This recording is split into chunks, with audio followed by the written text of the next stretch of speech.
हम उनके पास उनका कैबिनेट में हिसाब किताब देख के, विधायक दल की मीटिंग में हिसाब किताब देख के हम उनके यहाँ जाते ही नहीं। अगर एक दो बार गए हैं तो हमारी जो पार करी जिगनिया की नहर, ये लदेरा डैम, तो जब वो बताते थे अरे कहाँ से पैसा दे, बीजेपी तो खजाना खाली कर गई। लेकिन जब कैबिनेट में फाइल पे साइन होते तो एक यूनिवर्सिटी के लिए होते, कहीं कॉलेज के लिए होते, कहीं खेल ग्राउंड के लिए होते, कहीं जेल के लिए होते, सारे साम उनके रजिस्टर पे होते तो छिंदवाड़ा के लिए होते।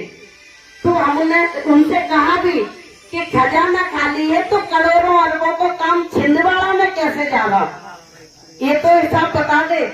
तो वो कहते थे कि वो तो जाएगा। तो वो मुख्यमंत्री, पूरे मध्य प्रदेश के मुख्यमंत्री सिर्फ छिंदवाड़ा के थे। तब कहते थे हमारा काम करो, तो कहे महाराज में जाओ, महाराज में जाते तो कहते मंत्री बना तो दे, तुम लड़ो और काम कराओ। लेकिन ये पता नहीं था कि महाराज से तो ये कमलनाथ बोल वही छोड़ गए। अब महाराज ये तो नहीं, हम तो कहते कि वो हमसे बोलता ही नहीं।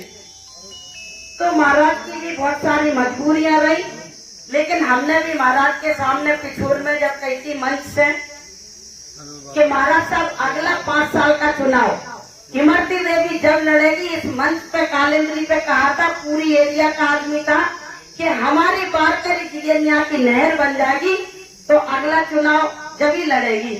लेकिन जब 1.5 साल में स्थिति देखी कि नहर तो भली एक सामुदायिक भवन नहीं बनवा पा रही इमरती देवी, तो जब 5 साल बाद हमें चुनाव नहीं लड़ना तो हम बीच में छोड़ के काहे नहीं भर जाए, अब शायद बीच में काम हो जाए।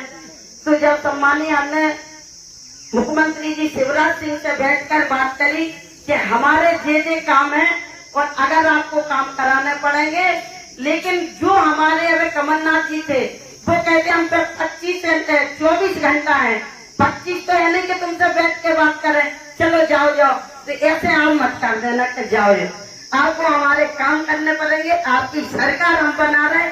तो उनने सारे पूरे कामों की जिम्मेवारी ली और शायद अब 9 करोड़ रुपए, तो 6.5 करोड़ रुपए अस्पताल के लिए आ गए, 1.5 करोड़ कालेंद्री के लिए आ गए, बिलौदा में 1.5 करोड़ खेल मैदान और सिद्धेश्वर के रोड के लिए आ गए।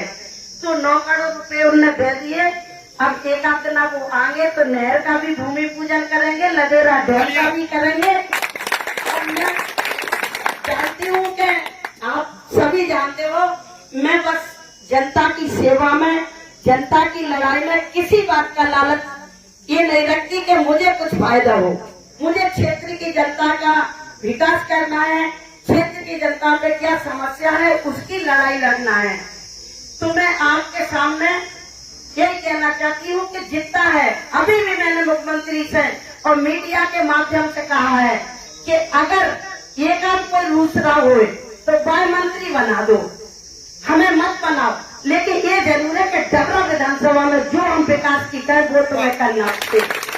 मुझे मंत्री का लालच नहीं है, मुझे लालच है अपने डबरा विधानसभा में उनसे आशा रखे। और जिस पार्टी में मीडिया के माध्यम से कांग्रेसी कह रहे हैं अरे उन्हें घुटन हो रही, उन्हें पूछो तो जाके बीजेपी में जाके, लेकिन हमें कोई घुटन नहीं है।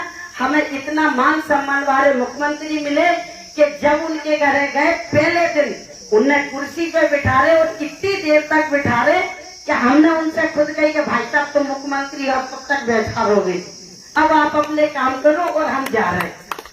तो ऐसे मुख्यमंत्री मिले जिनका मैं बहुत दिल से स्वागत और अभिनंदन करती हूँ कि शायद वो जो मुझे काम करने हैं वो मेरे कामों पे खरे उतरेंगे।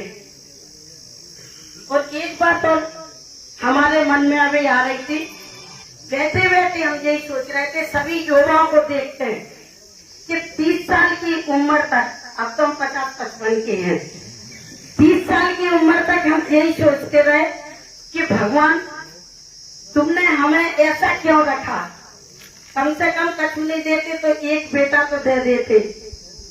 लेकिन बजरंगबली की जो भी कृपा है उनने सोचा होगा कि आप सेवा में निकले, आपको हजारों बेटे मिलेंगे जिनका चेहरा भी आप देखोगे।